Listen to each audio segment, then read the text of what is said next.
just past week. When I first saw them play Mirage, it was versus Enemies in Disbelief, and they lost 16-5 or 16-6, I believe, and they got slaughtered. They went over the demo, they went over that map, and then they played versus Kaz in, was it UKGT? Yeah, it was UKGT, not ESL. It was UKGT 16-9. That was on the, that was last week. No, I believe well, that was one of them. So, they played Mirage. Last week, they played Mirage 4 times versus Kaz.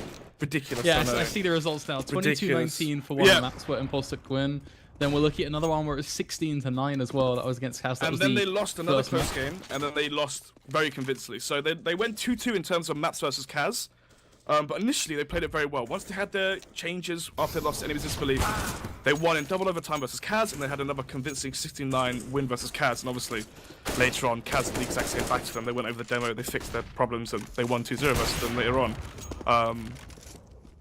But the fact still stands that Impulse Gaming, they've reformed their Mirage. They've played a lot of it, a lot of practice on this map. So if this was a Mirage, I'd be saying this is a very close matchup. But just because of the results we've been seeing them get, I would say 16-10, maybe 16-9, favoring Impulse on this first map. Yeah, to set it simply, this is pretty much the one map that Impulse, or one of their best maps, or if not their best map. So it really is kind of almost the attitude of the world as the roster when it comes down to playing CS on Mirage. I would think as well, starting on that CT side, if they could just start off throwing the piss around, they can really start to rack up rounds nice and quickly. We've seen them take 6-0, 7-0s at times when they've been able to really gain this momentum. And it all comes down to form. That was something that we kind of did talk about a little bit just before we got started, Alex, when it comes down to Barrage, when it comes down to consistency. Yeah. The name Velox came up a fair bit in that regard. Velox, I mean, he's known for his aim.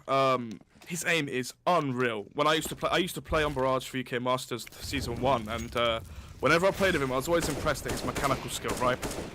Very good at getting those flick headshots. I don't want to say similar to Scream, because Scream's like solely headshots, but very strong aim.